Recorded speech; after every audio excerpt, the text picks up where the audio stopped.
திருக்கடையூரில் ஸ்ரீ அபிராமியம்மன் சமேத ஸ்ரீ அமிர்தகடேஸ்வரர் கோவிலில் அமமுக பொதுச் செயலாளர் டிடிவி தினகரன் தனது துணைவியாருடன் சாமி தரிசனம் செய்தார். மயிலாடுதுறை அருகே திருக்கடையூரில் உள்ள உலக புகழ்பெற்ற ஸ்ரீ அபிராமியம்மன் சமேத ஸ்ரீ அமிர்தகடேஸ்வரர் கோவிலில் அம்மா மக்கள் முன்னேற்ற கழக பொதுச் செயலாளர் டிடிவி தினகரன் தனது துணைவியார் அனுராதாவுடன் சிறப்பு அர்ச்சனை செய்து சுவாமி தரிசனம் செய்தார். அதனைத் தொடர்ந்து செய்தியாளர்களை சந்தித்து பேசிய அவர், OPS உடன் வருங்காலத்தில் அரசியலில் இணைந்து செயல்படுவோம் என ஏற்கனவே முடிவு எடுத்துள்ளோம். மேலும் சில கட்சிகளுடன் கூட்டணி குறித்து இறுதி வடிவம் எட்டிய பிறகு உங்களிடம் தெரிவிக்கிறோம் என்றார். எங்களுக்கு ஏற்கனவே குக்கர் சின்னம் இருக்கு. நீங்க ஏதோ வதந்திகளை எல்லாம் வச்சுக்கிட்டு, பொய் செய்திகளை வச்சுக்கிட்டு, யூகங்களை வச்சுக்கிட்டு எங்களை தயவு செய்து கேள்வி கேட்காதீங்க. இன்னும் சில நாள்கள் பொறுத்திருங்க. எல்லாம் உங்களுடைய அனுமானங்களுக்கும் உங்களுடைய யூகங்களுக்கும் உறுதியாக விடை கிடைக்கும். நானும் திரு OPS அவர்களிடம் வருங்காலத்தில் அரசியல் ரீதியாக இணைந்து செயல்படணும் ஏற்கனவே முடிவு எடுத்துட்டோம். கூட்டணிக்காக சில கட்சிகளுடன் பேசிக் கொண்டிருப்பது உண்மை. அதெல்லாம் ஒரு இறுதி வடிவம் எட்டிய பிறகு நாங்கள் உங்களுக்கு தெரிவிக்கிறோம். இறுதி வடிவம் பொதுப்பணித்துறை பணியாளர்கள் குடியிருப்பில் அருகருகே 2 வீடுகள் உடைக்கப்பட்டு பணம், நகை உள்ளிட்டவை கொள்ளையடிக்கப்பட்டுள்ளதால் அப்பகுதி மக்களிடையே அச்சத்தை ஏற்படுத்தியுள்ளது. தேனி மாவட்டம் பெரியகுளம் தென்கரை காவல் நிலையத்திற்கு பின்பகுதியில் பொதுப்பணித்துறையில் பணிபுரியும் பணியாளர்களின் குடியிருப்பு வளாகம் உள்ளது. இந்த குடியிருப்பில் பணிபுரியும் சசிகுமார் என்ற பணியாளர் குடும்பத்துடன் உறவினர் இறப்பு நிகழ்ச்சிக்கு வீட்டை பூட்டிவிட்டு வெளியூர் சென்றுள்ளார்.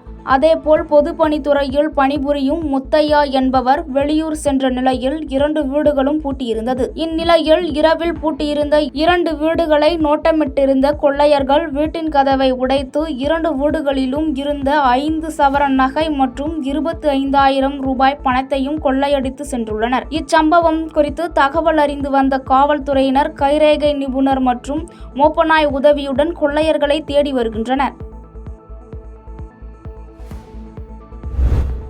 கள்ளக்குறிச்சி அதிமுக முன்னாள் MLA பிரபு மற்றும் அவரது தந்தை வீடு உள்ளிட்ட 9 இடங்களில் லஞ்ச ஒழிப்பு போலீசார் சோதனை நடத்தி வருகின்றனர். கள்ளக்குறிச்சி அதிமுக முன்னாள் MLA பிரபு வீடு உள்ளிட்ட 9 இடங்களில் சோதனை நடைபெற்று வரும் நிலையில் அதிமுக முன்னாள் அமைச்சர் CV சண்முகம், மோகன், கள்ளக்குறிச்சி முன்னாள் MP காமராஜ், தியாகதுருக்கம் அதிமுக நகர செயலாளர் ஷியாம் சுந்தர், தியாகதுருக்கம் அதிமுக கிழக்கு ஒன்றிய செயலாளர் கிருஷ்ணமூர்த்தி மற்றும் 50க்கும் மேற்பட்ட அதிமுகவினர் MLA பிரபு வீட்டிற்கு சற்று முன் வருகை தந்து சோதனை நடைபெறுவது குறித்து கேட்டறிந்தனர்.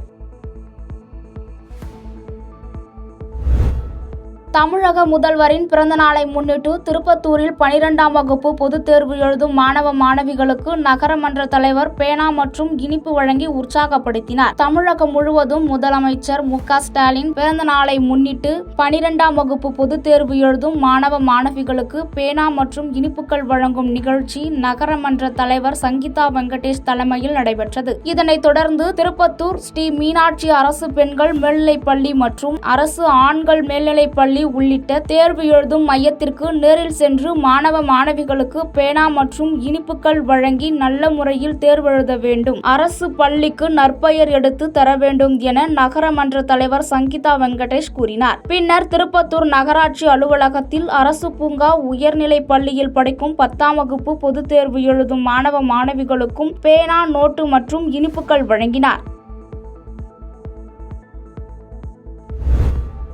வேலூர் மாவட்டம் காட்பாடி தனியார் மண்டபத்தில் ஊராட்சி மன்ற தலைவர்களுக்கு வன்கொடுமை தடுப்பு சட்டம் குறித்து விழிப்புணர்வு கருத்தரங்கம் ஆதி திராவிட மற்றும் பழங்குடியின நலத்துறை சார்பில் மாவட்ட ஆட்சியர் சுப்புலட்சுமி தலைமையில் நடைபெற்றது. இக்கூட்டத்தில் மாவட்ட ஆட்சியர் சுப்புலட்சுமி பேசுகையில், வேலூர் மாவட்டத்தில் இந்த ஆண்டு வறட்சி ஏற்படும், அதற்குரிய நடவடிக்கைகளை எடுக்க ஊராட்சி தலைவர்கள் தயாராக இருக்க வேண்டும் என வலியுறுத்தி பேசினார். பாதகம் செய்பவரை கண்டால் நாம் பயங்கொள்ளலாகாது பாப்பா, மோதி மிதித்து விடு பாப்பா, அவர் முகத்தில் உமிழ்ந்து விடு பாப்பா. அண்மை செய்திகளை உடனுக்குடன் தெரிந்து கொள்ள இணைந்திருங்கள் இயம்நாடு தொலைக்காட்சியுடன்.